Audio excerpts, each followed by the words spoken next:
Assalamualaikum warahmatullahi wabarakatuh. Waalaikumsalam warahmatullahi wabarakatuh. Bismillahirrahmanirrahim. Alhamdulillahirrabbilalamin. Wabihi nasta'in ala umuri dunia waddin. Assalatu wassalamu ala asyrafil anbiya'i wal mursalin. Sayyidina Muhammadin wa ala alihi wa sahbihi ajma'in. Amma ba'du. Alhamdulillah pada kesempatan kali ini kita dapat berkumpul lagi, yakni dalam agenda diskusi yang dilaksanakan setiap minggunya. Yang dalam hal ini kami kelompok 11 bertugas untuk menyampaikan materi pada hari ini. Materi yang akan kami sampaikan enggak. Yaitu tentang perkembangan sosial Erikson. Pertama-tama dilanjutkan kepada presentator pertama, yaitu saya sendiri yang akan menjelaskan tentang pengertian perkembangan sosial Erikson. Pertama, perkembangan sosial adalah perkembangan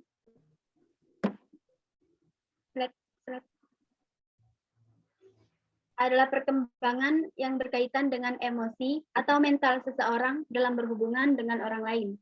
Jadi, perkembangan sosial merupakan perubahan atau perkembangan kepribadian yang berkaitan dengan hubungan sosial. Sedangkan perkembangan psikososial menurut Erikson adalah yang didasarkan atas prinsip epigenetik, yakni bahwa perkembangan manusia itu terbagi atas beberapa tahap dan setiap tahap mempunyai masa optimal atau masa kritis yang harus dikembangkan dan diselesaikan. Ya, mungkin hanya itu pengertian tentang perkembangan sosial menurut Erikson. Lanjut kepada presentator kedua, yaitu Saudari Ananda Wahyu Fitriah. Kepadanya dipersilahkan.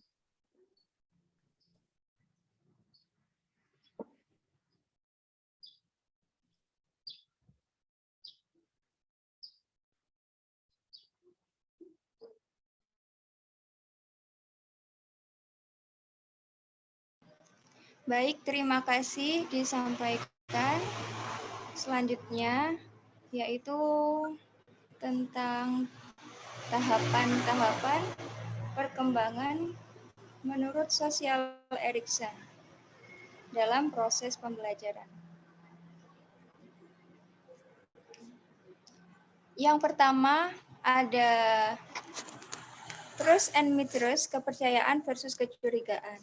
Di sini ditandai dengan adanya perilaku bayi yang didasari oleh dorongan mempercayai atau tidak mempercayai orang-orang di sekitarnya. Dia sepenuhnya hanya mempercayai orang tuanya. Namun terkadang di sini seorang bayi tersebut mampu mencurigai orang tuanya sendiri. Tahapan kedua yaitu otonomi versus perasaan malu dan ragu-ragu.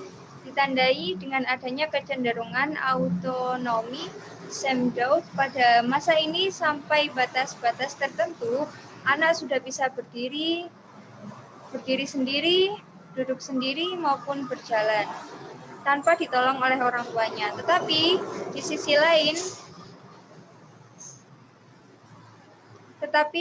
lain dia memiliki rasa malu. Yang ketiga adalah inisiatif dan kesalahan.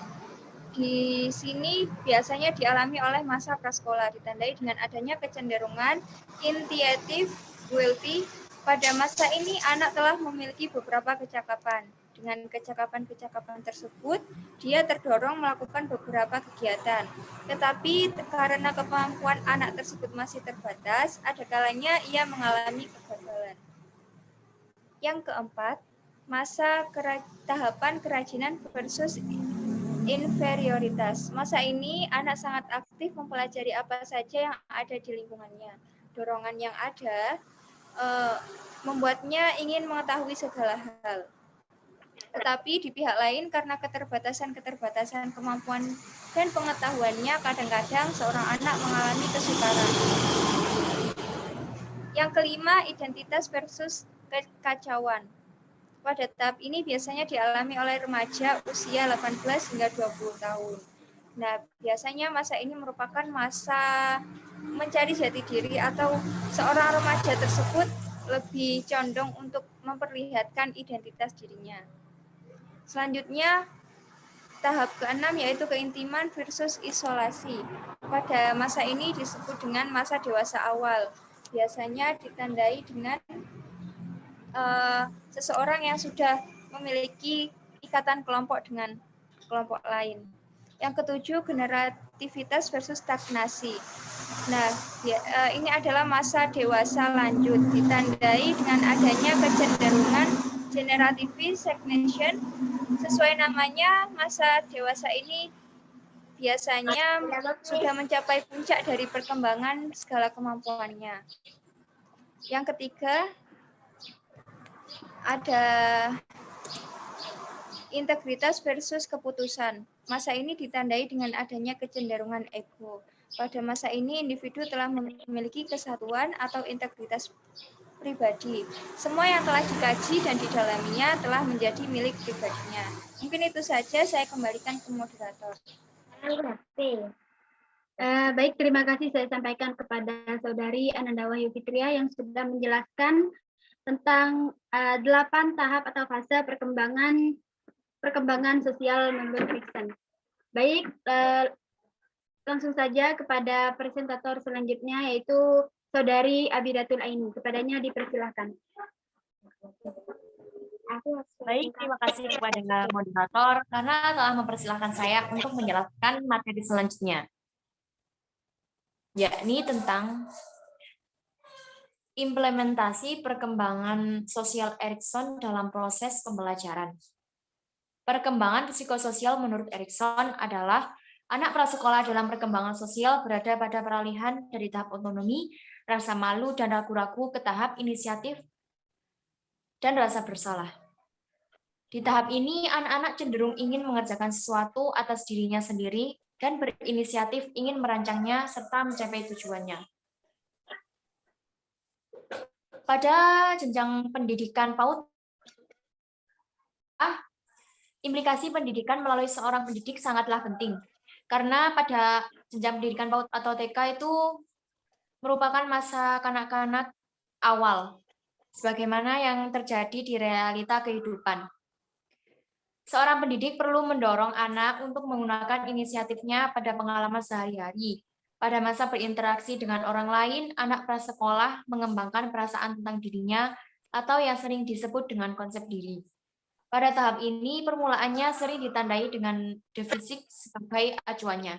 Kemudian, anak-anak semakin sadar akan inner self-nya yang berisi pikiran pribadi dan imajinasi tentang dirinya sendiri. Mungkin itu saja, saya kembalikan lagi kepada moderator. Terima kasih saya sampaikan kepada Saudari Abidatul Aini yang sudah menjelaskan tentang implikasi perkembangan sosial. Baik, dari presentasi yang sudah disampaikan dapat ditarik kesimpulan bahwa perkembangan psikososial menurut Erikson didasarkan atas prinsip epigenetik, yakni bahwa perkembangan manusia itu terbagi atas beberapa tahap dan setiap tahap mempunyai masa optimal atau masa kritis yang harus dikembangkan dan diselesaikan.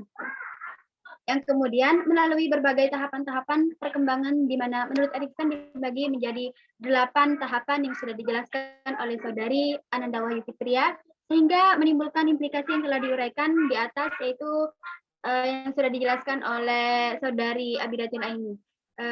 Mungkin hanya itu presentasi yang dapat kami sampaikan pada hari ini. Jika terdapat kesalahan ataupun kehilafan, kami mohon maaf sebesar-besarnya, dan apabila ada kelebihan itu datangnya dari Allah Subhanahu wa Ta'ala. Akhirnya dari kami, Assalamualaikum warahmatullahi wabarakatuh. Waalaikumsalam warahmatullahi wabarakatuh.